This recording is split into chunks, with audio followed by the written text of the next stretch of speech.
আসসালামু আলাইকুম রহমতুল্লাহি ওয়া বারাকাতুহু। আলহামদুলিল্লাহি ওয়াহদা ওয়াসসালাতু ওয়াসসালামু আলা মান লা নাবিয়্যা বা'দা। প্রিয় দর্শক, শুরু হলো আপনাদের প্রিয় অনুষ্ঠান নেক্সাস টেলিভিশনের ইসলামী প্রশ্নোত্তরমূলক লাইভ অনুষ্ঠান বেকম্যানস বিস্কিটস নিবেদিত ইসলামী জীবন বিধান। আপনাদের সঙ্গে আছি আমি সৈয়দ আল জাবের। আপনাদের জিজ্ঞাসিত প্রশ্নের উত্তর দেওয়ার জন্য আমাদের সঙ্গে আছেন বিশিষ্ট আলেমদ্বীন শেখ তানজিল আহমদ, মুহাদ্দিস, মাদ্রাসা দারুস সুন্নাহ, মিরপুর, ঢাকা। আসসালামু আলাইকুম রহমতুল্লাহ। ওয়ালাইকুম আসসালাম রহমতুল্লাহি ওয়া বারাকাতুহু। মোহতারাম, কেমন আছেন? আলহামদুলিল্লাহ, আপনি কেমন আছেন? আলহামদুলিল্লাহ ভালো আছি। আপনাকে স্বাগত জানাচ্ছি আমাদের আজকের এই ইসলামী জীবন বিধান অনুষ্ঠানে। আপনাকে ধন্যবাদ। প্রিয় দর্শক, আমাদের এই অনুষ্ঠানে প্রশ্ন করার জন্য স্ক্রিনে দেখানো নাম্বারটিতে কল করতে পারেন। এছাড়াও নেক্সাস টেলিভিশন ইসলামিক ফেসবুক পেজের কমেন্ট বক্সেও প্রশ্ন করতে পারেন। শেখ, আমরা আমাদের আজকে যে নির্ধারিত আলোচনা বিষয় সেটা দিয়ে আমরা শুরু করতে চাই। আমাদের আজকে নির্ধারিত আলোচনা বিষয় হলো হাদিস হিদায়াতের দিশারি। আপনি জানেন যে ইসলামের শরিয়ার প্রথম উৎস কোরআন, দ্বিতীয় উৎস হাদিস, মৌলিকভাবে প্রথমত দুটি। এই যে হাদিস যে হিদায়াতের দিশা দিয়েছেন মানব জাতিকে, এই হাদিসের গুরুত্ব কোরআন হাদিসের আলোকে আমরা জানতে চাচ্ছি। আলহামদুলিল্লাহ ওয়াসসালাতু ওয়াসসালামু আলা রাসূলিল্লাহ, আম্মা বা'দ, ফাউযু বিল্লাহি মিনাশ শাইতানির রাজীম। ওয়া মা আতাকুমুর রাসূলু ফাখুযুহু ওয়া মা নাহাকুম আনহু ফান্তাহু। আলহামদুলিল্লাহ, প্রিয় দর্শক শ্রোতা যারা দেখছেন, আমাদেরকে সকলকে স্বাগত জানাচ্ছি আজকের সুন্দর এবং গুরুত্বপূর্ণ একটি বিষয়, হাদিস হিদায়াতের দিশারি। আল্লাহ তাআলা পবিত্র কোরআনুল কারীমে বলেছেন, ওয়ান নাজমি ইযা হাওয়া মা দাল্লা সাহিবুকুম ওয়া মা গাওয়া ওয়া মা ইয়ানতিকু আনিল হাওয়া ইন হুয়া ইল্লা ওয়াহয়ুন ইউহা। নবী সাল্লাল্লাহু আলাইহি ওয়াসাল্লাম তিনি যা বলেন, বিশেষ করে শরীয়তের ব্যাপারে, ইসলামের বিধানের ব্যাপারে তিনি যা কিছু বলেন না কেন সেটা ওহীভিত্তিক, আল্লাহ প্রদত্ত নির্দেশনার ভিত্তিতেই। তিনি মন গড়া কোনো কথা বলেন না। যদি মন গড়া কথা বলতেন, কোনো বিধান দিতেন, তাহলে কি হতো? আল্লাহ তাআলা সেটিও বলেছেন, ওয়ালাউ তাকাওয়ালা আলাইনা বা'দাল কাওয়িল লা আখাযনা মিনহু বিল ইয়ামিন সুম্মা লাকাতা'না মিনহুল ওয়াতিন। যদি মুহাম্মদ সাল্লাল্লাহু আলাইহি ওয়াসাল্লাম শরীয়তের ব্যাপারে নিজে বানিয়ে কিছু বলতেন, তাহলে আমি তার ডান হাত ধরে তার শাহরগ কেটে দিতাম, অর্থাৎ তাকে হত্যা করে ফেলতাম, মেরে ফেলতাম, কেউ বাধা দেওয়ার থাকতো না। কাজেই নবী সাল্লাল্লাহু আলাইহি ওয়াসাল্লাম শরীয়তের ব্যাপারে তিনি যা বলেছেন এর সবটাই হলো আল্লাহ প্রদত্ত। তো তিনি যা বলেছেন সেটা মূলত দুই প্রকার। তিনি যা নিয়ে এসেছেন আমাদের জন্য, আমাদের হেদায়েতের জন্য, সেটা মৌলিকভাবে দুই প্রকার। একটা হলো কোরআন, কোরআনের শব্দ এবং অর্থ উভয়টাই আল্লাহর পক্ষ থেকে। আরেকটি হলো সুন্নাহ বা হাদিস, যেটির শব্দ রাসূলের পক্ষ থেকে, কিন্তু এর মূল উদ্দেশ্য বা অর্থ সেটা আল্লাহর পক্ষ থেকে। হাদিস শরীয়তের দ্বিতীয় উৎস। মর্যাদাগত দিক থেকে কোরআনুল কারীম এক নম্বরে, দ্বিতীয় হলো হাদিস। কিন্তু ইসলামী শরিয়ার ক্ষেত্রে আপনি যদি দেখেন তাহলে দেখবেন যে এখানে কোরআন এবং হাদিস প্রায় সমান সমান শরিয়া গুরুত্বের দিক থেকে। শরিয়ার অনেকগুলো বিধান আছে, যে বিধানগুলো একই সাথে কোরআন এবং হাদিস একসাথে করেই সেগুলো আমাদের সামনে এসেছে পূর্ণ আকারে। আপনি যেমন সলাতের কথা বলুন, কোরআনুল কারীমে সলাতের নির্দেশনা আছে নামাজের, কিন্তু নামাজ কিভাবে পড়তে হবে, কোন কোন ওয়াক্তে পড়তে হবে, এরপর হলো যে কত রাকাত পড়তে হবে, কিভাবে পড়তে হবে, বিস্তারিত বর্ণনা হাদিসে এসছে। কাজে আমরা যদি নামাজ পড়তে চাই, সেখানে কিন্তু কোরআন এবং হাদিস আপনি সমানভাবেই আপনাকে মেনে চলতে হচ্ছে। আমরা হাদিস মানতে বাধ্য কোরআনুল কারীমের কারণেই। কোরআনুল কারীমই আমাদেরকে বলে দিচ্ছে আমাদেরকে অবশ্যই হাদিস মানতে হবে। যেমনটি আল্লাহ তাআলা বলেছেন, ওমা আতাকুমুর রাসূল ফাখুযুহু ওয়া মা নাহাকুম আনহু ফান্তাহু। সূরাতুল হাশরের 7 নম্বর আয়াতে বলেছেন যে তোমাদের রাসূল তোমাদের নিকট যা নিয়ে এসেছেন তোমরা সেটাকে আঁকড়ে ধরো, তিনি যা নিষেধ করেছেন তার থেকে বিরত থাকো। তো রাসূল আমাদের জন্য যা নিয়ে এসেছেন, তিনি তো শুধু কোরআন নিয়ে আসেননি, তিনি সুন্নাহ বা হাদিসও নিয়ে এসেছেন। কাজেই কোরআন যদি আমরা মানতে চাই, এই আয়াতের যদি আমরা বাস্তব প্রয়োগ করতে চাই, তাহলে রাসূল সাল্লাল্লাহু আলাইহি ওয়াসাল্লাম গোটা জীবন দর্শন, গোটা জীবনাচার, সেটাও আমাদের জন্য অনুকরণীয় এবং অনুসরণীয়। যেমনটি আল্লাহ তাআলা পবিত্র কোরআনে আরও বলেছেন, ওমা কানা লিমুমিনিন ওয়ালা মুমিনাতিন ইযা কাদাল্লাহু ওয়া রাসূলুহু আমরান আন ইয়াকুনা লাহুমুল খিয়ারাতু মিন আমরিহিম। কোন ঈমানদার পুরুষ, কোন ঈমানদার নারী কারোর জন্যই বৈধ নয়, আল্লাহ এবং তার রাসূল যখন কোনো সিদ্ধান্ত দিবেন, সেই সিদ্ধান্তের বিপরীতে নিজস্ব পছন্দ পেশ করা আল্লাহ এবং রাসূলের সিদ্ধান্তের সামনে। তা রাসূলের সিদ্ধান্ত আপনি কীভাবে জানবেন? হাদিসের মাধ্যমে আপনাকে জানতে হবে যে রাসূলের সিদ্ধান্তটা এখানে কী। ঠিক তেমনি আল্লাহ তাআলা পবিত্র কোরআনুল কারীমে আরও বলেছেন যে ওয়া আতিউ আল্লাহ ওয়া আতিউ আর রাসূল ওয়া উলিল আমরি মিনকুম। তোমরা আল্লাহর আনুগত্য করো, রাসূলের আনুগত্য করো, তোমাদের আলেম এবং শাসকদের আনুগত্য করো, মুসলিম শাসকদের। তো আল্লাহর আনুগত্য তো আমরা কোরআন দিয়ে করতে পারবো, রাসূলের আনুগত্য করব কেমনে? রাসূলের আনুগত্যের জন্য আমাকে রাসূলের কথা, কাজ, তার জীবনাচার এটাই আমার গ্রহণ করতে হবে।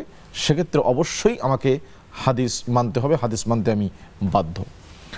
আল্লাহ তাআলা হাদিস, অনেকেই বলেন যে হাদিসটি সংরক্ষিত নয়, হাদিসের মধ্যে দুর্বলতা আসছে, হাদিসের মধ্যে বানোয়াট কিছু হাদিস আছে। এই কথাটি সত্য যে হাদিস কিছু দুর্বল আছে, হাদিস কিছু বানোয়াট আছে, কিন্তু যেগুলো বিশুদ্ধ মুহাদ্দিসিনে কেরাম, যুগের শ্রেষ্ঠতম সন্তানরা, আলেমরা, তারা বছরের পর বছর গবেষণা করে, পুঙ্খানুপুঙ্খ বিচার করে, কোষ্ঠী পাথরে যাচাই করার মাধ্যমে যে হাদিসগুলো আমাদের সামনে পেশ করেছেন বিশুদ্ধভাবে, সেগুলো আমরা মানতে বাধ্য। এগুলো সংরক্ষিত, প্রিজার্ভ। আল্লাহ তাআলা পবিত্র কোরআনে বলেছেন, ইন্না নাহনু নাজ্জালনা যিকরা ওয়া ইন্না লাহু লাহাফিজুন। আমি জিকির অবতীর্ণ করেছি এবং সেই জিকির হেফাজতের দায়িত্ব আমার। এখন এই জিকিরের ব্যাখ্যাটা কি? আমাদের বক্তারা সাধারণত জিকির বলতে শুধু কোরআনকে বোঝান, কিন্তু শুধু কোরআন নয়। ইমাম ইবনু হাজম আল আন্দালুসি তার বিখ্যাত কিতাব আল ইহকাম আল ইহকাম, এই কিতাবে তিনি এই আয়াতকে নিয়ে এসে অনেকগুলো দলিল, শক্ত দলিল দিয়েছেন যে জিকির মানে কোরআন যেমন, জিকির মানে হাদিসও তেমন। অর্থাৎ কোরআনটাও সংরক্ষিত, হাদিসটাও সংরক্ষিত। হাদিস অরক্ষিত নয়, হাদিসও সংরক্ষিত।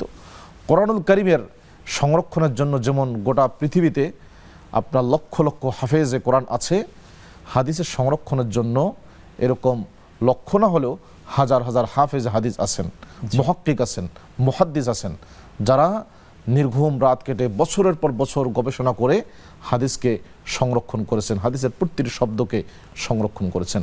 এবং এটা উম্মতের বিশেষ বৈশিষ্ট্য। এই উম্মতের একমাত্র বৈশিষ্ট্য যে সনদ সহকারে, একদম সনদ সহকারে, সূত্র সহকারে আপনার হাদিস, ইসলামের যে দ্বিতীয় উৎস সেটি সংরক্ষিত আছে। কোনো ধর্মেই এই জিনিসটি আপনি পাবেন না। জি, দেখুন হাদিসের ব্যাপারে পবিত্র কোরআনুল কারীমেও আল্লাহ তাআলা অসংখ্য আয়াতে এভাবে বলেছেন যে তোমরা রাসূলের আনুগত্য করো। আল্লাহ তাআলা আরেক জায়গায় বলেছেন যে ফালা রাব্বিকা লা ইউমিনুন হাত্তা ইউহাক্কিমুকা ফীমা শাজারা বাইনাহুম সুম্মা লা ইয়াজিদু ফি আনফুসিহিম হারাজাম মিম্মা কাদাইতা ওয়া ইউসাল্লিমু তাসলিমা। আল্লাহ বলেন, হে নবী, আপনার রবের শপথ, আল্লাহ নিজের শপথ খেয়ে বলছেন, নিজের জাতের শপথ খেয়ে বলছেন যে তারা কখনোই ঈমানদার হতে পারবে না যতক্ষণ না তাদের মধ্যে সংগঠিত বিবাদের বিষয়ে আপনাকে তারা বিচারক না মানবে। এবং আপনি যা বিচার করবেন সেই বিচারকে একেবারেই পূর্ণরূপে মানতে হবে। মনের মধ্যে কোনো ধরনের দ্বিধা এবং সংশয় থাকা যাবে না, তবেই তারা ঈমানদার হতে পারবে। আর যদি কোনো সংশয় থাকে বা মানতে না চায়, তাহলে তিনি ঈমানদার হতে পারবেন না। রাসূলকে না মানলে ঈমান থাকে না, ঈমান থাকবে না। তো রাসূলকে আপনি মানবেন কিভাবে? রাসূলকে মানার একমাত্র পদ্ধতি তার কথা, কাজ, অর্থাৎ হাদিসে আমাদেরকে মানতে হবে। আমরা যদি বলি যে আমরা রাসূলকে মানি, কিন্তু মানার উপায়টা কি, প্রক্রিয়াটা কি? আপনার প্রক্রিয়া হলো আপনাকে অবশ্যই রাসূলের হাদিস মানতে হবে। যদি কেউ হাদিস না মানে, তাহলে তিনি মূলত রাসূলকে মানলেন না। আমি একটু সম্পর্ক জানতে চাচ্ছি যে আমাদের দেশে অনেকেই হাদিস অস্বীকার করছেন। জি, অনেক এরকম ব্যক্তি থেকে আমরা তাদের অ্যাক্টিভিটিস দেখতে পাচ্ছি। হাদিস অস্বীকার করার কোনো সুযোগ আছে কিনা? কেউ যে হাদিসকে অস্বীকার করে, সে কি আদৌ ইসলামের মধ্যে থাকে, ঈমান তার থাকে কিনা? যে আমি এক্ষেত্রে একটি হাদিস, মানে হাদিস অস্বীকার করার ব্যাপারেই নবী সাল্লাল্লাহু আলাইহি সাল্লাম এটি ভবিষ্যৎবাণী করেছেন। আবু রাফি থেকে বর্ণিত, তিনি বলেন, রাসূল সাল্লাল্লাহু আলাইহি সাল্লাম বলেছেন, লা আলফায়ান্না আহাদাকুম মুত্তাকিয়ান আলা আরিকাতিহি, আমি যেন তোমাদের কাউকে এমনটা না পাই যে সোফায় হেলান দিয়ে আছে। ইদা আতাহু আমরুম মিনাল আমরি, যখন তার নিকটে আমার কোনো নির্দেশনা আসে, অর্থাৎ হাদিস আসে, ইয়াকুলু মা ওয়াজাদনা ফি কিতাবিল্লাহি ইত্তাবানাহু, সে বলে যে আমরা আল্লাহর কিতাবে যা পেয়েছি শুধু সেটার অনুসরণ করব, ওয়া ইল্লা ফালা, আল্লাহর কিতাবে জানাই আমরা তার অনুসরণ করব না। আমি যেন এমনটা তোমাদেরকে না পাই। এবং এই হাদিসটা কত বাস্তবসম্মত। আপনি দেখেন, নবী সাল্লাল্লাহু আলাইহি ওয়াসাল্লাম বলেছেন যারা সোফায় হেলান দিয়ে থাকবে। এবং বর্তমান আমাদের দেশ সহ সারা পৃথিবীতে হাদিস অস্বীকারের যে ফিতনা, এটা সাধারণত করে এলিট শ্রেণীর লোকেরাই, যারা একটু ধনী আর যারা শিক্ষিত, জেনারেল শিক্ষিত বিশেষ করে, তাদের মধ্যে এই চিন্তাটা বেশি। অর্থাৎ তারা সোফায় হেলান দিয়ে থাকবে। আসসালামু আলাইকুম দর্শক, কে আছেন আমাদের সঙ্গে প্রশ্ন করতে পারেন। হুজুর আসসালামু আলাইকুম। ওয়ালাইকুম সালাম, কি প্রশ্ন আছে আপনার? আমি আমি আমার মেয়ে একটা ফ্ল্যাট কিনেছে নতুন, হুজুর। জি, ফ্ল্যাট কিনেছে। কিন্তু এখন এই নতুন বাসাতে উঠবো, ইসলামিক ভাবে ওই বাসায় গেলে কি করা লাগবে প্রথমে? আর 2 নম্বর হলো হাজতের নামাজে কি অনেকগুলো সমস্যার কথা বলা যাবে? ঠিক আছে বোন, আপনি আমাদের সঙ্গে থাকুন, আমরা উত্তর নিয়ে নেব ইনশাআল্লাহ। আসসালামু আলাইকুম দর্শক, কে আছেন আমাদের সঙ্গে প্রশ্ন করতে পারেন। দর্শক, একটু টেলিভিশনের ভলিউমটা একটু কমিয়ে নেবেন, তো আমাদের শুনতে সুবিধা হবে। হ্যালো,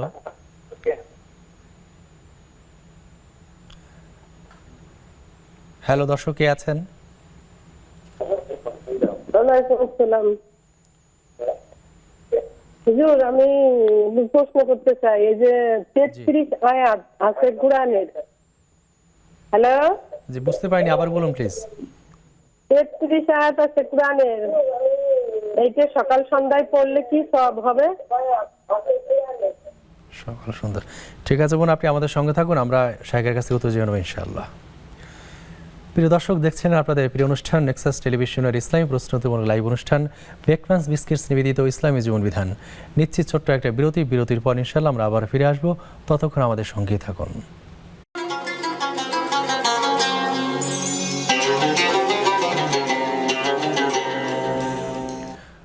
আসসালামু আলাইকুম প্রিয় দর্শক, বিরতির পর আমরা আবার ফিরে এসেছি আপনাদের প্রিয় অনুষ্ঠান ব্রেকফাস্ট বিস্কিটস নিবেদিত ইসলামী জীবন বিধানে।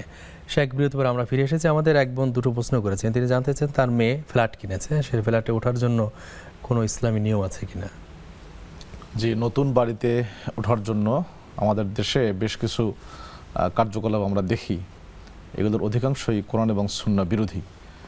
যেমন মিলাদ পড়া হয় নতুন বাড়িকে কেন্দ্র করে, নতুন দোকান উদ্বোধনের জন্য মিলাদ পড়া হয়। একই সাথে অনেক ক্ষেত্রে দেখা যায় যে মিলাদও পড়া হচ্ছে, আবার নায়ক নায়িকা নিয়ে এসে উদ্বোধন করা হচ্ছে, এবং পাশাপাশি অল্প সময়ের ব্যবধানে। শরীয়ত নিয়ে তামাশা যদি আপনি দেখতে চান, তো এর চার তামাশা কি হতে পারে? জি, এটা সম্পূর্ণ তামাশা। এবং আমাদের কিছু লোকজন যারা দাড়ি টুপি আছেন এবং মসজিদ ইমামতি করেন, তারাও সেখানে দেদারচে যাচ্ছেন, কোনো ধরনের ছাড়াই, আত্মসম্মান বোধকে বিকিয়ে দিয়ে সেখানে যাচ্ছেন। এটা সম্পূর্ণ জি, শরীয়ত নিয়ে পুরোটা একটা তামাশা।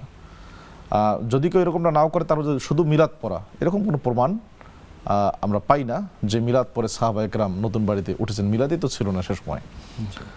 তো আপনি কি করতে পারেন, সেক্ষেত্রে আপনি নতুন বাড়িতে ওঠার জন্য আপনি উঠতে পারেন।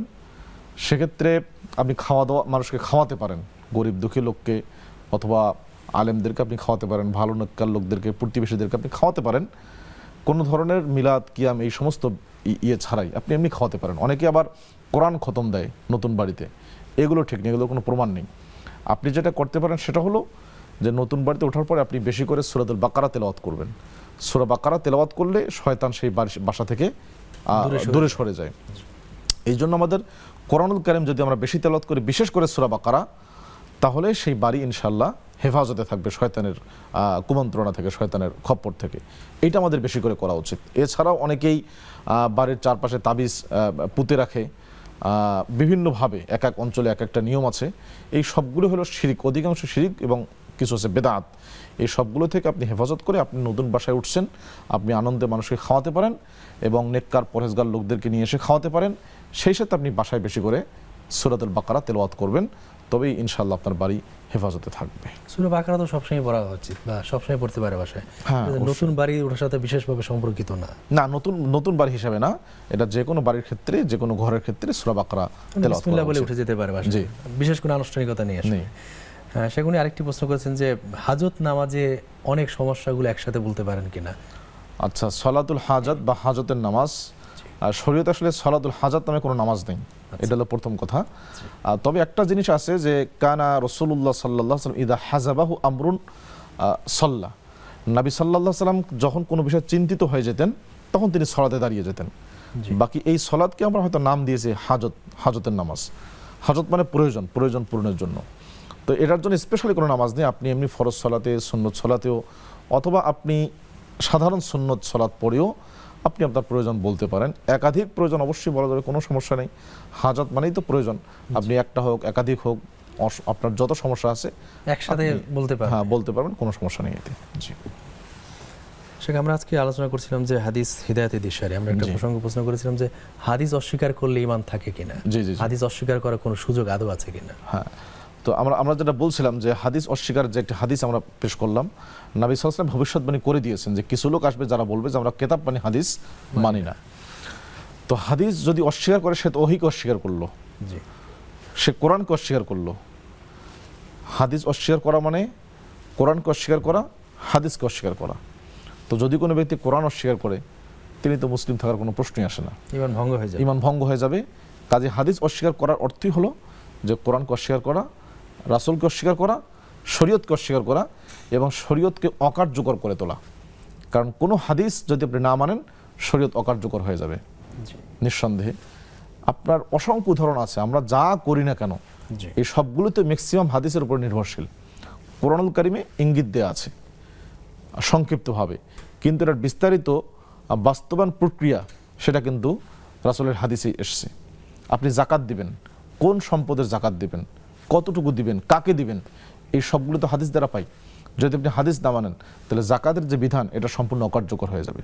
এটা শুধু আক্ষরিক করতে তেলাওয়াত হবে, কিন্তু এটার কোনো কার্যকর থাকবে না। জি আর সিয়াম দেখেন, রোজার কথাই বলি, সিয়াম কোন কোন ব্যক্তি সিয়াম পালন করতে পারবে, কারা পারবে না, এই বিষয়গুলো কোরআনুল কারিমে বিস্তারিত বলা হয়নি, এটা আপনি হাদিসে পাবেন। কার জন্য সিয়াম ভঙ্গ করা জায়েজ, এই সবগুলো এসছে বিস্তারিত। আচ্ছা, কোরআনুল কারিমে বলা হয়েছে যদি কেউ সিয়াম রাখতে না পারে বার্ধক্যের কারণে, সে ফিদিয়া দিবে। ফিদিয়াটা কি, ফিদিয়ার পরিমাণ কতটুকু, এটা তো কোরআনে কোথাও নেই, আসেনি। এটা আপনি হাদিসে যেতে হবে। আপনি হজ করবেন, হজের যে বিস্তারিত বিবরণ, কোথা থেকে শুরু করবেন, কবে থেকে শুরু করবেন, ইত্যাদি ইত্যাদি, এটা কোথায় পাবেন? আপনি হাদিসে পাবেন। কাজেই হাদিস অস্বীকার করা মানেই হলো কোরআনুল কারিমকে অকার্যকর করে তোলা। এই ফিতনাটা মূলত বেশি আমাদের সমাজে, এটা বর্তমান দেখা যাচ্ছে প্রাচ্যবিদদের ফিতনার একটা অন্যতম। প্রাচ্যবিদ যারা, তারা মূলত হাদিসকে মুসলিম সমাজে অকার্যকর করে তোলার জন্য এবং হাদিসের বিষয়ে সন্দেহ সৃষ্টি করার জন্য তারা একাডেমিক বেশ কিছু গবেষণা করে আমাদের সামনে তারা পেশ করছে, এবং অনেক মুসলিম তাদের এই পাতা ফাঁদে পা দিচ্ছে অবলীলায়। এখান থেকে আমাদের বের হয়ে আসতে হবে, কোরআন এবং সুন্নাহর সঠিক জ্ঞান অর্জন করে একটি কার্যকরী দিন যেন আমরা পালন করতে পারি। আমি উদ্যত আহ্বান সবাইকে জানাতে চাই। আমরা একটা কল নিচ্ছি।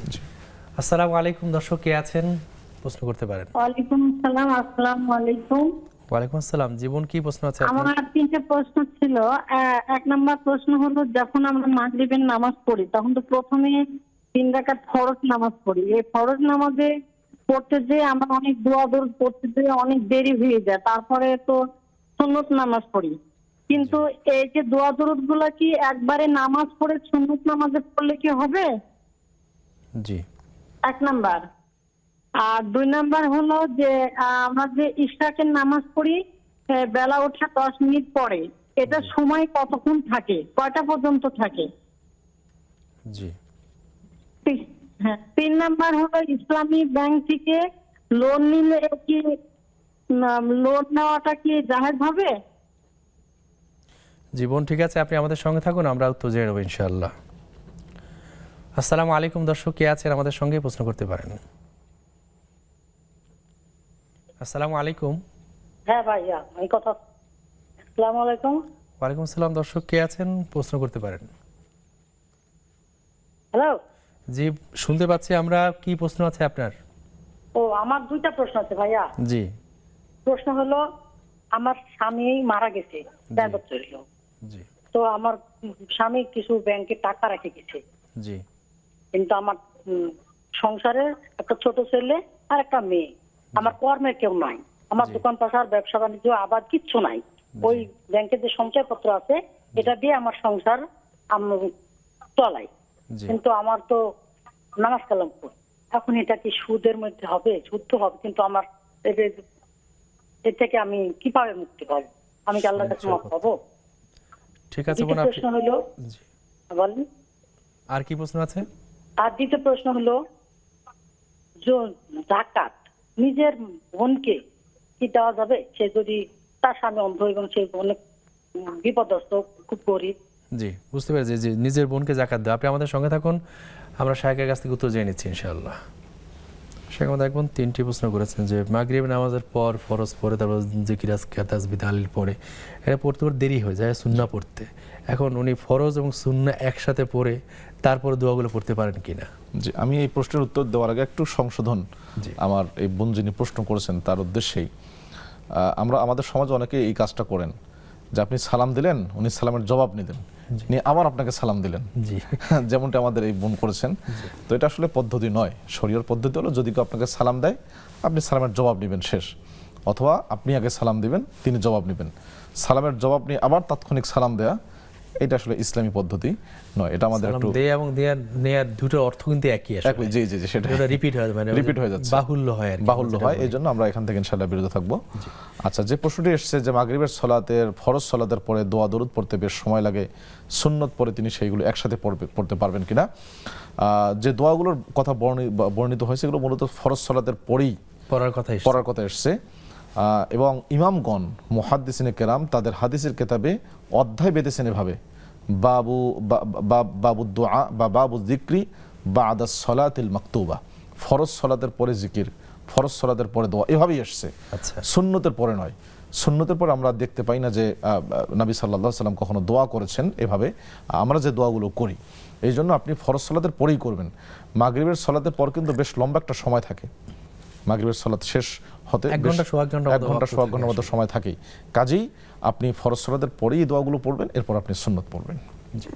উনি একটা প্রশ্ন করেছেন যে ইশরাক সলাতের সময় কখন শুরু হয়, কখন শেষ হয়? আচ্ছা, ইশরাক মানে সূর্য উদয় হওয়া, অর্থাৎ সূর্য ভালো করে উদয় হওয়ার পরে, সূর্য ওঠার পরে ভালো করে উঠে গেছে একদম ক্লিয়ারলি, এরপর আপনি 5-7 মিনিট পরে সলাত পড়তে পারবেন, ইশরাকের সলাত 2 রাকাত। এটা সময়টা আসলে খুব নির্ধারিত নেই কোরআন এবং সুন্নাহয়। তবে ওলামাগণ বলেছেন যে 1 বর্ষা পরিমাণ, সূর্য যখন 1 বর্ষা পরিমাণ সামনে উঠবে, আপনি ধরতে পারেন যে আধা ঘন্টা, 1.5 ঘন্টা, অর্থাৎ সূর্য ভালো করে ওঠার পর থেকে নিয়ে আধা ঘন্টা বা 1.5 ঘন্টা পর্যন্ত ইশরাক সলাতের সময়টা থাকবে। আপনি এর মধ্যে সলাতটা পড়ার চেষ্টা করবেন। সেক্ষেত্রে সবচেয়ে ভালো হলো যে যারা বিশেষ করে মসজিদে যান, যারা পুরুষ মসজিদে যান, নবী সাল্লাল্লাহু আলাইহি সাল্লাম বলেছেন যদি কোনো ব্যক্তি ফজরের সলাত জামাতের সাথে পড়ে এবং সলাতের জায়গায় বসে থাকে সূর্য ওঠা পর্যন্ত, অথবা 2 রাকাত সলাত পড়ে, তার জন্য পরিপূর্ণ একটি হজ এবং পরিপূর্ণ উমরার সওয়াব সে পাবে। এটা হলো সবচেয়ে বড় বিশাল একটা ব্যাপার, যে পরিপূর্ণ হজ এবং পরিপূর্ণ উমরার সওয়াব সে পাবে। এই আর সময়টা আমরা বললাম যে এটা ধরেন আপনি সূর্যোদয়ের 1 ঘন্টা 10-15 মিনিট পরে পড়লেই হয়ে যায়। হ্যাঁ সেটাই। জি জি। উনি আরেকটা প্রশ্ন করেছেন যে ইসলামী ব্যাংক থেকে লোন নেওয়া যাবে কিনা বা জায়েজ কিনা? আপনার লোনের পারপাসটাকে এটা আসলে মূল দেখতে হবে যে আপনি কি পারপাসে লোন নিচ্ছেন। আমাদের লোকজন যে পারপাসে লোন নেয় অনেকগুলো ক্ষেত্রে এই লোনগুলো জায়েজ হয় না। অনেকে বাড়ি বানানোর জন্য লোন নিচ্ছে, গাড়ি কেনার জন্য লোন নিচ্ছে, সুদভিত্তিক যে লোনগুলো নিচ্ছে। তো এই লোনগুলো আসলে বাড়ি বানানোর জন্য লোন নেওয়া যাবে না। আমাদের তো মানে বস্তুবাদী চিন্তাটা ঢুকে যাওয়ার কারণে আমি চিন্তা করছি আমার বাড়ি নিয়ে এটা কেমন হয়, বাড়ি তো আমার থাকতেই হবে, সেটা আমার লোন করি হোক যে করি হোক। অথচ লোনটা বা ঋণটা এটা চূড়ান্ত মুহূর্তে আপনি যখন কোনোভাবেই আপনার মানে করতে পারছেন না, তখন আপনি লোন নিতে পারবেন। দ্বিতীয়ত যে ইসলামী ব্যাংক থেকে লোন নিতে পারবেন কিনা, আমি বললাম প্রথমত আপনি কী পারপাসে নিচ্ছেন, কী উদ্দেশ্যে নিচ্ছেন সেটা দেখতে হবে। দ্বিতীয় হলো যে ইসলামী ব্যাংক তারা তো বেশ কিছু শর্ত সারায় দিয়ে লোনটা দেয়, ওরা কিন্তু শব্দটা ব্যবহার করে না, ওরা বিনিয়োগ বলে, ইনভেস্টমেন্ট বলে। কিন্তু সেই ইনভেস্টমেন্টের যে শর্তগুলো আমার জানা মতে সেটা ইসলামী ব্যাংকও পরিপূর্ণভাবে এগুলোর পরিপূর্ণ করে না। যে শরীয়তের যে পদ্ধতিতে ঋণ দেওয়ার কথাগুলো এসছে বা আপনি যেটা বললেন বিনিয়োগ, সেটাও ইসলামী ব্যাংকে পরিপূর্ণভাবে অনেক ক্ষেত্রে আদায় হয় না। এখন আপনি ক্লায়েন্ট হিসাবে, আপনি একজন গ্রাহক হিসাবে আপনি এগুলো শরিয়া নিশ্চিত হচ্ছে কিনা আপনি এটা দেখে নেবেন। ইসলামী ব্যাংকগুলোরও উচিত এটাকে খুব স্ট্রিক্টলি এগুলো ফলো করা, এবং একজন গ্রাহক হিসাবে সেই ব্যাংকগুলো শরিয়া পরিপালন করছে কিনা এটাও আপনি তদারকি করেই খোঁজখবর নিয়েই আপনি লোনটা নিতে পারবেন। জি, ওনার বিরতি যাচ্ছে। প্রিয় দর্শক, দেখছিলেন আপনাদের প্রিয় অনুষ্ঠান ব্রেকফাস্ট বিস্কিটস নিবেদিত ইসলামী জীবন বিধান। নিশ্চিত ছোট্ট আরেকটি বিরতির পর ইনশাআল্লাহ আমরা আবার ফিরে আসবো, ততক্ষণ আমাদের সঙ্গেই থাকুন।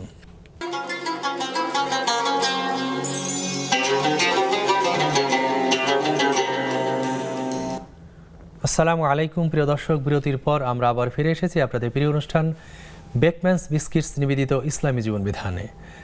এক বিরতির পর আমরা ফিরে এসেছি। আমাদের এক বোন দুটো প্রশ্ন করেছেন। ওনার স্বামী মারা গেছে, ছোট ছেলে মেয়ে আছে, তো ওনাদের কোনো ব্যবসা বাণিজ্য বা চাকরি বাকরি নেই, সঞ্চয়পত্র আছে কিছু। জি, এখন আবার উনি বললেন যে আমি নামাজ কালাম পড়ি, এখন সঞ্চয়পত্রে সুদটা হয়, আমি এতে কি করে বাঁচতে পারি? জি, সুন্দর প্রশ্ন। আর সঞ্চয়পত্রে তো সুদ হয় নর্মালি, সেক্ষেত্রে উনি আবার নামাজ কালামও পড়েন, তো যদি হারাম উনি ভক্ষণ করেন বা খান তাহলে তো ইবাদত কবুল হবে না। এটা একটা খুব গুরুত্বপূর্ণ বিষয়। এই জন্য আপনাকে চেষ্টা করতে হবে যে যদি আপনাকে সঞ্চয়পত্রই করতে হয় বা আপনাকে ব্যাংকে টাকা রেখেই আপনার ইয়ে করতে হয়, তাহলে আপনি জীবন ধারণ করতে হয় অন্য কোনো উপায়। আপনি প্রথমত চেষ্টা করবেন অন্য কোনো উপায় আছে কিনা, নির্ভরযোগ্য আস্থাভাজন ব্যক্তিকে দিয়ে কোনো ব্যবসায়ী ইয়েতে খাটানো যায় কিনা, এটা আপনার প্রথমত চেষ্টা করা উচিত। আর এখন তো আলহামদুলিল্লাহ অনেক কাজের সুযোগ আছে, অনলাইনেও বেশ কিছু কাজের সুযোগ আছে, নিজে উদ্যোক্তা হওয়ারও সুযোগ আছে, কষ্ট করে হলেও আপনি প্রথমত সেটার চেষ্টা করবেন। যদি একান্ত তা না পারেন তাহলে আপনি ইসলামী ব্যাংকে, যেখানে শরিয়া পরিপালন হয় বলে তারা মনে করেন, আপনি সেখানে এফডিআর করতে পারেন, অথবা তাদের কাছে যদি এমন কোনো প্রসেস থাকে যেখানে গেলে পড়ে তারা বলে দিবেন যেখানে কোনো সুদভিত্তিক লেনদেন হয় না, একটা লাভ লসের অংশ আমরা আপনাকে দেব, বিনিয়োগ সোজা কথা, তাহলে আপনি সেখানে রাখতে পারেন।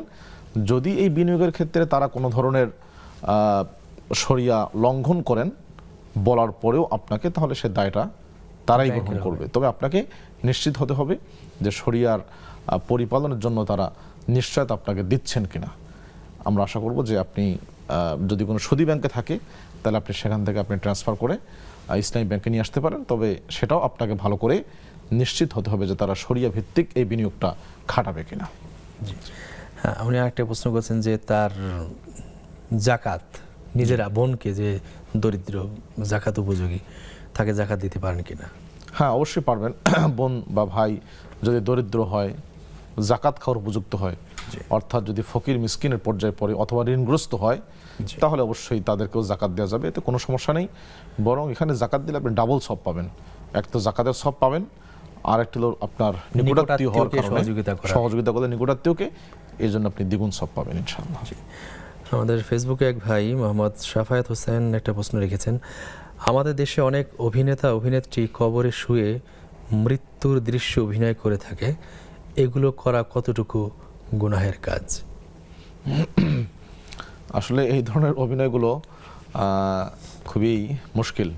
আমাদের দেশে যে অভিনয়গুলো করা হয় যে কবরে শুয়ে থেকে, আল্লাহু আলাম, অভিনয় জিনিসটাই তো একটু অনেকের নিকটেই ইয়ে আছে। তারপর যদি আমরা এটাকে জায়েজ মনে করিও যে অভিনয় করা জায়েজ, শর্ত সাপেক্ষে, জি অবশ্যই শর্ত সাপেক্ষে, তারপরে কবরের অভিনয় করা এটা আমার মনে হয় অনুচিত। কারণ কবরের অভিনয় করা মানে হলো যে আপনি জিনিসটাকে খুব হালকা করে নিলেন। হ্যাঁ, যিনি এটা অভিনয় করছেন, যিনি কবরে শুয়ে থাকছেন বা আবার একটু পরে কবর থেকে বের হচ্ছেন, এরকমটা করা কবরের প্রতি মানুষের যে একটা ভয় ভীতি কাজ করে, এটা কমে যাবে দিন দিন, এটাই বাস্তবতা। এই জন্য এই ধরনের বিষয়গুলো যেগুলো স্পর্শকাতর, এগুলো থেকে যদি অন্যান্য শর্ত সাপেক্ষে অবশ্যই এগুলো থেকে অবশ্যই বের হয়ে আসা উচিত। যদি ইসলামী কোনো নাটিকা হতে পারে বা ইসলামী কোনো বিষয় যদি সেখানে প্রচার হয়, তবে আমি সেটার কথা বলছি। আর যেগুলো টিভি সিনেমাতে নাটকে হয় সেগুলো তো সম্পূর্ণ হারাম, সেটা তো হিসাব বাদী, সেটা কবিরা গুনাহ। কিন্তু ইসলামী নাটিকা যদি হয় তাহলে এই ধরনের অভিনয় যদি থাকে সেগুলো স্পর্শকাতর বিষয়, যেগুলো কবর, এখান থেকে গায়েবের বিষয় সেটা, জি, এবং গায়েবের বিষয়, তো এই বিষয়গুলো থেকে অবশ্যই বের হয়ে আসা উচিত। অনেক সময় এগুলো কুফরির পর্যায়ে মানুষকে নিয়ে যেতে পারে, অস্বীকারের পর্যায়ে নিয়ে যেতে পারে। অনেক সময় কবিরা গুনাহ যদি ইস্তেহজা আসে, ঠাট্টা বিদ্রুপের, ইনসাল্টিং এর কোনো বিষয় আসে, তাহলে সেটা আবার কুফরির পর্যায়ে চলে যেতে পারে। এই জন্য এগুলো থেকে অবশ্যই বিরত থাকাটাই ভালো। আসসালামু আলাইকুম দর্শক, কে আছেন আমাদের সঙ্গে, প্রশ্ন করতে পারেন। ওয়ালাইকুম আসসালাম। জীবন, কি প্রশ্ন আছে আপনার? জি, আমার দুইটা প্রশ্ন আছে। জি বলুন প্লিজ। আমার নাম হচ্ছে দুটো, একটা হচ্ছে শারমিন আর ডাক নামে সবাই রিয়া বলে ডাকে। বুঝিনি, ক্লিয়ার বুঝি, নামটা বুঝিনি আমরা। এটা ভলিউমটি কমিয়ে নেবেন, টেলিভিশনের ভলিউম কমিয়ে একটু কথা বলুন প্লিজ। হ্যাঁ, আমার দুটো নাম, একটা শারমিন একটা রিয়া। শারমিন এখন রিয়া। রিয়া অর্থ ভালো না। হ্যাঁ, শুনেছি রিয়া অর্থ হচ্ছে লোক দেখানো। এখন সবাই আমার রিয়া বলেই ডাকে। জি, এখন এই সেটা আমারও গোনা হবে এই নামে আমারে ডাকলে? গুণ হবে কিনা? জি, হ্যাঁ, আর হচ্ছে আমাদের গ্রামে একটা সমিতি আছে, গ্রাম সমিতি। সেখানে আমি কিছু সঞ্চয় টাকা রাখছিলাম। এখন সেই সঞ্চয় টাকা থেকে তারা আমার কিছু লাভও দিচ্ছে। সে হচ্ছে মানে অল্প কিছু টাকা হয়েছে, তার থেকে আরো কিছু টাকা লাভ দিতে। এখন লাভের অংশের টাকা সহ আমায় কিছু টাকাও দিচ্ছে সঞ্চয় থেকে। জি, এখন এটা নেওয়া কি আমার ঠিক আছে কিনা? ঠিক আছে বোন, আপনি আমাদের সঙ্গে থাকুন, আমরা শাইখের কাছ থেকে উত্তর জেনে নিচ্ছি। আসসালামু আলাইকুম। দর্শক কে আছেন আমাদের সঙ্গে, নাম বলে প্রশ্ন করতে পারেন। আসসালামু আলাইকুম। ওয়ালাইকুম আসসালাম। কে আছেন দর্শক, প্রশ্ন করুন। জি, আমি চট্টগ্রাম থেকে বলছি হুজুর। জি। আমার দুইটা প্রশ্ন। জি, একটা হলো আমাদের এলাকায় একটা জিন হাজিরা করে। হ্যাঁ, কি আছে? এটা হলো জিন হাজিরা। জিন হাজির।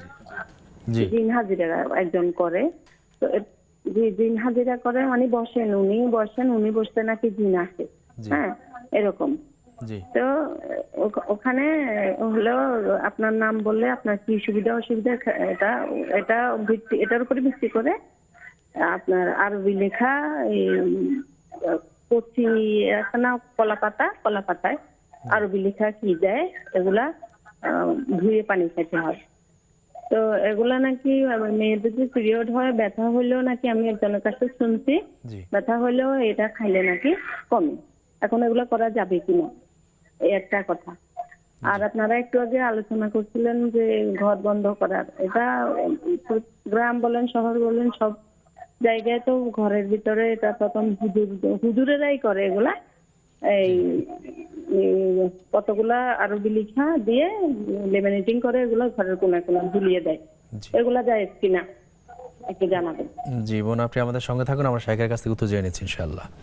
সে আমাদের এর আগে এক বোন দুটো প্রশ্ন করেছেন যে ওনার নাম হচ্ছে শারমিন রিয়া।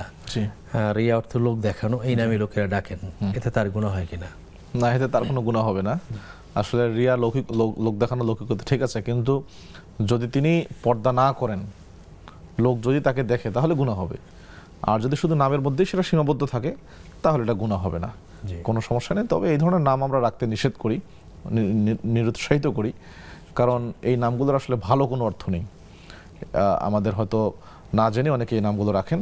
নামগুলো রাখার ক্ষেত্রে আমাদের উচিত, বিশেষ করে মহিলাদের নামের ক্ষেত্রে, যারা নবীদের স্ত্রী ছিলেন, মেয়ে ছিলেন, সাহাবায়ে কেরামদের মধ্যে যারা যে সমস্ত মহিলারা নাম পাওয়া যায় তাদের নামগুলো এবং কোরআন সুন্নায় বর্ণিত বা কোরআন সুন্নার ভালো অর্থ প্রদান করে এমন যে কোনো নাম রাখা উচিত, আমরা এটা অনুরোধ Suggest করব। করতে পারি। জি, কিন্তু তার এই নামের কারণে কোনো গুনাহ হবে না। জি, উনি আরেকটি প্রশ্ন করেছেন যে গ্রামে একটি সমিতি করেছেন, সেখানে কিছু টাকা জমা হয়েছে, তার প্রফিট সহ সেটা ফেরত দিয়েছে। জি। মানে প্রফিটটা গ্রহণ করা তার জন্য জায়েজ কিনা? হ্যাঁ, আপনি একটু খোঁজ নেবেন যে তারা এই লাভটা কোত্থেকে করলো, কিসের ভিত্তিতে? কিসের ভিত্তিতে। এখন যদি সমিতির লোকেরা এটা সুদে খাটায়া লাভ নিয়ে আপনাকে কিছু ভাগ দিল, তাহলে তো হারাম। আপনি এই টাকাটা, অতিরিক্ত টাকাটা আপনি নিতে পারবেন না, মূল টাকাটা নিতে পারবেন। আর যদি তারা কোনো হালাল কাজে, হালাল ব্যবসায় বিনিয়োগ করার মাধ্যমে লাভ করে, তাহলে আপনি তো অবশ্যই নিতে পারবেন, কোনো সমস্যা নেই।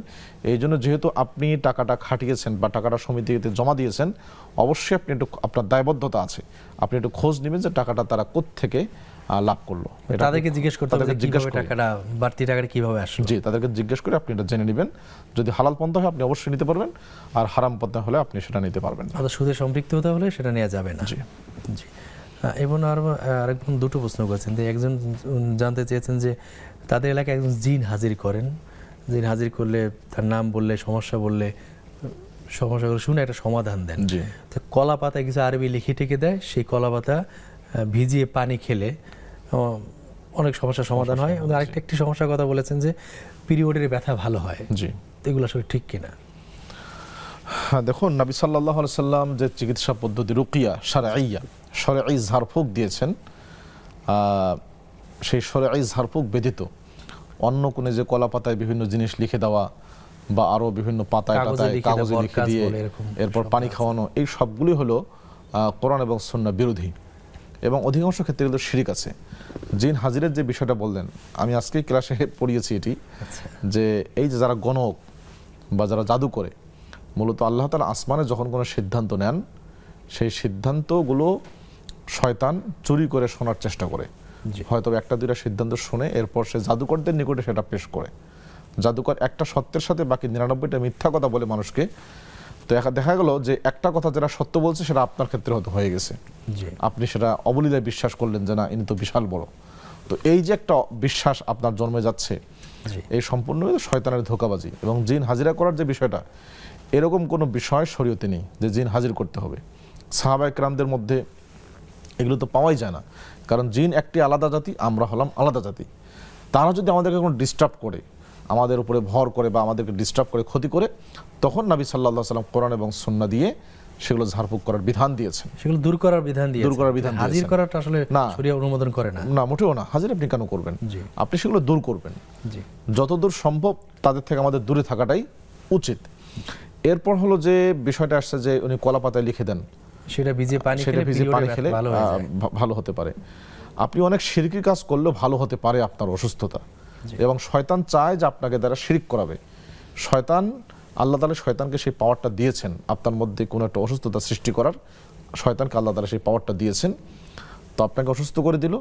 এরপর আপনি শিরক করলেন, শয়তান চলে গেল, আপনি সুস্থ হয়ে গেলেন। আপনি তো মনে করলেন যে আমি ভালো হয়ে গেলাম, অথচ আপনি শিরক করে ফেলছেন অলরেডি। শয়তানের উদ্দেশ্য হাসিল হয়ে গেছে। এই জন্য এই ধরনের যারা চিকিৎসা সেবায় চিকিৎসা দিচ্ছে, এই ধরনের কর্মকাণ্ড যারা করে, অধিকাংশই শিরকের সাথে সম্পৃক্ত, অধিকাংশ শিরক এবং কুফরির সাথে সম্পৃক্ত। আপনি নির্ভরযোগ্য গ্রহণযোগ্য আলেমের নিকট থেকে ঝাড়ফুঁক নিতে পারেন, এবং আপনি নিজেও কোরআন বেশি করে তেলাওয়াত করলে ইনশাআল্লাহ, আল্লাহ কোরআনে বলছেন অনুনাজ্জিলু মিনাল কোরআনি মা হুয়া শিফা, আমি কোরআন অবতীর্ণ করছি, কোরআন হলো মহা ঔষধ। এই জন্য আপনি কোরআন বেশি তেলাওয়াত করবেন, রুকিয়া শারঈয়া সকাল সন্ধ্যার জিকিরগুলো পাঠ করলে ইনশাআল্লাহ আপনার যাবতীয় সমস্যার সমাধান হবে। জি, সামনে বিরতি যাচ্ছে। প্রিয় দর্শক, দেখছেন আপনাদের প্রিয় অনুষ্ঠান বেকম্যানস বিস্কিটস নিবেদিত ইসলামী জীবন বিধান। নিশ্চিত ছোট্ট আরেকটি বিরতি, বিরতির পর ইনশাআল্লাহ আমরা আবার ফিরে আসবো। ততক্ষণ আমাদের সঙ্গেই থাকুন।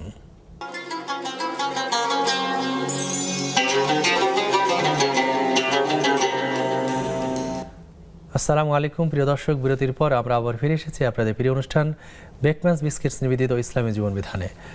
শায়েক, বিরতির পর আমরা ফিরে এসেছি। আমাদের এক বোন একটি প্রশ্ন করেছেন যে অনেকে ঘর বন্ধ করার জন্য, মানে জিনের প্রভাব থেকে মুক্ত থাকার জন্য অনেক সূরা দোয়া টোয়া লিখে দেয়ালে টাঙিয়ে রাখে, লেমিনেটিং করে রাখে, ঝুলিয়ে রাখে, এটা জায়েজ কিনা?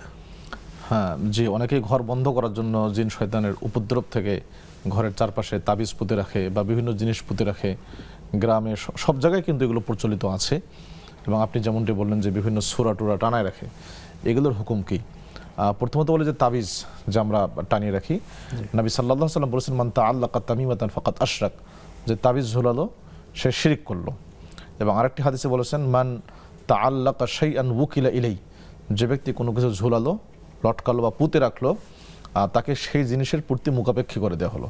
অর্থাৎ আল্লাহ তাআলা তার কোনো দায়িত্ব নেন না, যেহেতু সে এটা একটা উপকরণ গ্রহণ করছে এভাবে শক্ত করে। এই জন্য এই বিষয়গুলো সাহাবায়ে কেরাম থেকে কোনোভাবেই প্রমাণিত নয়। এগুলো অধিকাংশ শিরক। এবং যেটা হয়, আমাদের যারা তাবিজ দেন তারা মূলত কোরআনের আয়াত দেখে কিন্তু তাবিজ দেন না, তারা বিভিন্ন সংখ্যা লিখে, হ্যাঁ, বিভিন্ন সংখ্যা লিখে কোরআনের বিভিন্ন সূরার বা আয়াতের যে মান আছে সেই মানগুলো লিখে হয়তো বা তারা এই তাবিজগুলো দিয়ে থাকেন। এটা কোনো ক্রমেই জায়েজ হবে না।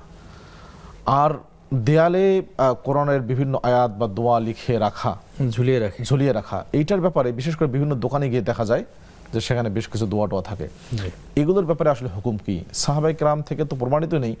ওলামাদের ফতোয়া হলো যে কোরআনের কোনো আয়াত অথবা আল্লাহর কোনো নাম এভাবে করে প্রকাশ্যে ঝুলিয়ে রাখা এটা উচিত নয়। এতে করে এটার এহানা অর্থাৎ অসম্মান হয়। এই জন্য এইগুলো প্রকাশ্যে, এটা তাবিজের মতোই, এটা অনেকটা তাবিজের মতোই। একটা হলো যে এমনি কেউ সৌন্দর্য বর্ধনের জন্য রাখছে, এটা একটা বিধান, বরকত লাভের জন্য দিচ্ছে। হ্যাঁ, যে একটা কেউ বরকত লাভের জন্য, এটা তাবিজের মতোই। আপনি যেমন তাবিজ ঝুলাতে পারবেন না, ঠিক তেমনি আপনি এগুলো ওই উদ্দেশ্যে ঝুলাতে পারবেন না। যদি সৌন্দর্য বর্ধনের জন্য হয়, ক্যালিগ্রাফি আকারে, তাহলে ওলামাদের কেউ এটাকে জায়েজ বলেছেন, যদি সেটা অসম্মান না হয়। এটা মনে রাখতে হবে আমাদের। আর এই দোকানে বরকতের উদ্দেশ্যে ইত্যাদি ইত্যাদি, এগুলো কোনো ক্রমে জায়েজ নয়। এগুলো তাবিজের হুকুমে, যেটা সম্পূর্ণ শিরকের পর্যায়ে পড়ে যাবে। যে আমাদের মাহফুজা মুস্তফানা ফেসবুকে এক বোন লিখেছেন, মেয়েদের চুল কতটা লম্বা রাখতে হবে, ইসলামে কোনো নিয়ম আছে কি? কাঁধ পর্যন্ত চুল রাখা হলে কি গুনাহ হবে? মেয়েদের চুল হলো একটা সৌন্দর্য। আল্লাহ তাআলা এটা তাদেরকে বিশেষ নিয়ামতে ধন্য করেছেন সৌন্দর্য বর্ধনের জন্য। বিশেষ করে যারা বিবাহিত তারা চুল কাটতে পারবেন স্বামীর অনুমতিক্রমে, স্বামী যদি অনুমতি দেন। সহিহ মুসলিমে হাদিস এসেছে, আয়েশা সিদ্দিকা রাদিয়াল্লাহু তাআলা আনহা বলেন যে নবী সাল্লাল্লাহু আলাইহি ওয়াসাল্লামের স্ত্রীগণ আল্লাহ রাসূল মারা যাওয়ার পরে তারা চুল কেটেছিলেন। আচ্ছা, মারা যাওয়ার পরে রাসূলের জীবদ্দশায় তারা চুল কাটেন নাই। তো এখান থেকে ওলামাগণ দলিল নিয়েছেন যে মহিলারা চুল কাটতে পারবে স্বামীর যদি অনুমতি থাকে।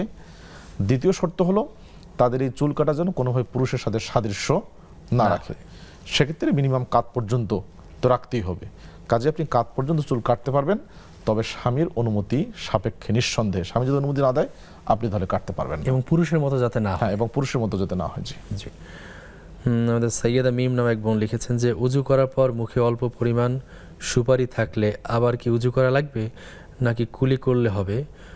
নফল রোজার সাথে বাকি থাকা ফরজ রোজার নিয়ত করা যায় কি? যে দুইটি প্রশ্ন। প্রথম হলো যে আপনি কুলি করে উজু করেছেন, উজু করার পরে মুখে সুপারি বা জাতীয় বা যে কোনো জিনিস আছে, সেটার জন্য নতুন করে উজু করতে হবে না। আপনি কুলি করে সেটা মুখ পরিষ্কার করতে পারেন, নতুন করে উজু করার কোনো প্রয়োজন নাই। আর দ্বিতীয় যে প্রশ্ন সেটা হলো নফল এবং ফরজ সালাতের নিয়ত, সাওমের নিয়ত একসাথে করা যাবে কিনা, মানে একই দিন আপনি নফল এবং ফরজ সালাত করতে পারবেন কিনা। না, যাবে না। আপনার জন্য প্রত্যেক সাওমের জন্য আপনাকে আলাদা দিন ধার্য করতে হবে, আলাদা নিয়ত করতে হবে। যেমন দুইটা ফরজ রোজা একসাথে রাখা যায় না। যেমন কারো কাজা রোজা এবং কাফারার রোজা আছে, তাহলে আপনি দুইটা একসাথে একদিনে রাখতে পারবেন না, দুইটার জন্য আলাদা দিন নির্ধারণ করতে হবে।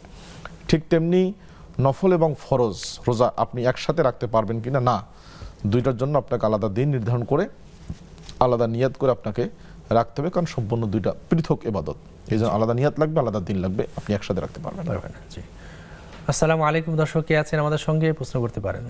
ওয়ালাইকুম আসসালাম। আমি প্রশ্ন করব, আমি মাগরিবে ফরজ নামাজের পর বুঝছেন জি, দুরুদের যে তাসলিমা আছে না, দুরুদে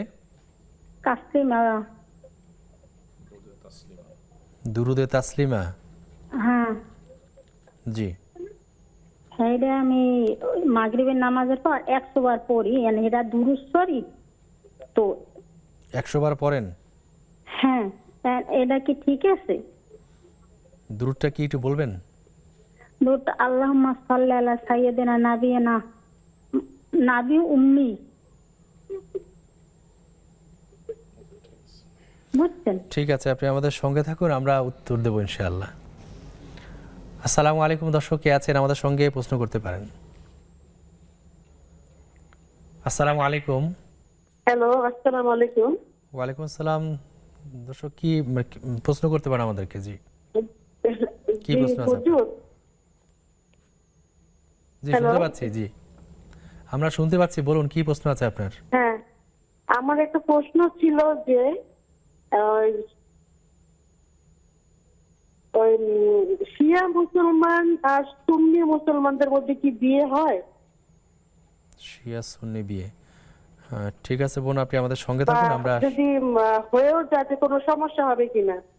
আচ্ছা, ঠিক আছে বোন, আপনি আমাদের সঙ্গে থাকুন, আমরা শাইখের কাছ থেকে উত্তর জেনে নিচ্ছি। আমাদের এক বোন জিজ্ঞেস করছেন যে উনি মাগরিবের ফরজ সালাতের পর 100 বার দুরুদে তাসলিমা পড়েন, জি, এটি ঠিক আছে কিনা? দরুদে তাসলিমা নামে কোনো দরুদ আসলে হাদিসে নাই। প্রথম শুনলাম জি। আসলে। আমাদের দেশে অনেকগুলো দরুদে নারিয়া, দরুদে তাসলিম যেমনটি বললেন, আরও অনেক দরুদ প্রচলিত আছে। এরকম কোনো দরুদের অস্তিত্ব হাদিসে পাওয়া যায় না।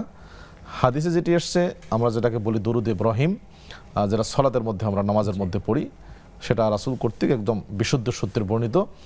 আর যদি আপনি সংক্ষিপ্ত পড়তে চান, আল্লাহুম্মা সাল্লি আলা মুহাম্মদ, আল্লাহ সাল্লাল্লাহু আলাইহি ওয়াসাল্লাম, আল্লাহুম্মা সাল্লি ওয়া সাল্লিম আলা আবদিকা রাসূলিক, আপনি পড়তে পারেন, কিন্তু এটাকে নাম দিয়ে এভাবে করে কোথাও কোরআন সুন্নাহয় আসে নাই। দ্বিতীয়ত মাগরিবের সলাতের পরে 100 বার, এটা তো আরও নেই।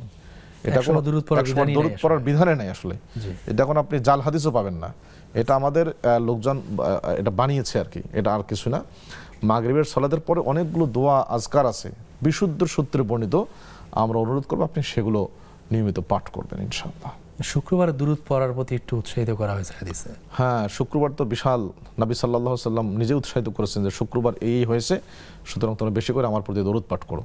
সেটা আমরা এটা দুরুদ উচিত। ইব্রাহিম পড়তে আল্লাহুম্মা সাল্লি ওয়া সাল্লিম আলা নাবিয়িনা মুহাম্মদ, হ্যাঁ, এগুলো পড়া যেতে পারে, বলতে পারি জি আমরা। পড়া যেতে পারে। সবচেয়ে উত্তম হলো দরুদ ইব্রাহিম যেটি সেটি। সেটি পড়া। আরেকবার প্রশ্ন করেছেন যে শিয়া সুন্নির বিয়ে হয় কিনা বা বিয়ে জায়েজ কিনা, যদি হয়ে যায় সেটি শুদ্ধ হবে কিনা? যেটা তো আসলে অনেক লম্বা প্রশ্ন। আমরা শিয়া সুন্নি, আসলে শিয়ারা সবাই কাফের নয়। জি।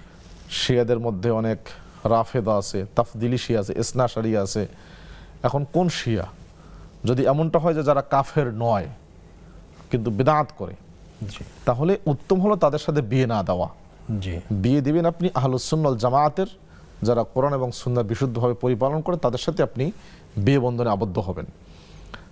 আর যদি হয়েও যায় এ ধরনের শিয়ার সাথে বিয়ে, তাহলে সেই বিয়েটা টিকে যাবে, সমস্যা নেই, যেহেতু সে বেদাত করে, শিরিক করে না, কুফর করে না। আর শিয়াদের মধ্যে অনেকে আছে যারা কুফরিতে লিপ্ত। আমাদের বোন আসলে কোন শিয়াকে উদ্দেশ্য করেছেন ওইটা আসলে আগে জানতে হবে, জানা উচিত যে আপনার তাদের আকীদা বিশ্বাসটা কি, যে তারা কি আকীদা বিশ্বাস লালন করে, সালাতটা কিভাবে আদায় জি। করে। কারণ বাংলাদেশের যে শিয়ারা আছে অধিকাংশই তারা কিন্তু অনেকটা মানে জানে না তারা আসলে কোন ধর্ম পালন করে, সেটা তারাও নিজেরা জানে না। শুধু দেখি যে মুহররমের সময় কিছু অনুষ্ঠান পালন করে, প্রথার অনুসারী আসলে। জি আসলে প্রথার অনুসারী। এই জন্য আপনি কোন শিয়ার কথা বলছেন, তাদের আকীদা বিশ্বাস কি, এটা জেনে আপনাকে আসলে উত্তরটা দিতে হবে। এক কথা আসলে উত্তরটা কঠিন। যদি শিরক এবং কুফরি থাকে তাহলে সেটা তাহলে অবশ্যই এই বিয়ে দেওয়া যাবে না, এবং সেই বিয়েটা দিলেও যদি সুন্নি যিনি মুসলিম সঠিক আকীদা বিশ্বাস লালন করেন আরেকজন শিরক কুফরিতে লিপ্ত, তাহলে বিয়ে তো টিকবে না, কারণ সে মুশরিক হয়ে যাবে, মুশরিকের সাথে তো বিয়ে টিকবে না। জি। আমাদের এক বোন জানতে চেয়েছিলেন যে, এক ভাই জানতে চেয়েছেন যে অমুসলিমদেরকে ভাই বলে সম্বোধন করে ডাকা যাবে কিনা? অমুসলিমদেরকে ভাই বলা, ভাই হলো দুই প্রকার। একটা হলো যে জাতিগত ভাই, সে মানুষ, আদম সন্তান, সেই উদ্দেশ্যে ভাই। আরেকটি হলো দ্বীনি ভাই, ধর্মীয় ভাই, ধর্মীয় ভ্রাতৃত্ব, যে ভ্রাতৃত্ব, ইসলামী ভ্রাতৃত্ব, এই হিসাবে তাকে ডাকা যাবে না। তবে যদি আপনি আদম সন্তান হিসাবে, মানুষ হিসাবে ভাই বলেন, তাহলে সেটা জায়েজ হতে পারে। যেমন আল্লাহ তাআলা কোরআনে বলছেন, আমি শোয়াইবকে পাঠিয়েছি, বা শোয়াইবের যে জাতি ছিল মাদায়েনে, তাদের ভাই শোয়াইবকে পাঠিয়েছি। এরপরে আল্লাহ তাআলা বলছেন, ওয়াইলা আদিন আখাহুম হুদা, আমি আদ জাতির নিকটে তাদের ভাই হুদকে পাঠিয়েছি। অথচ একজন মুসলিম, আরেকজন হলো কি কাফের।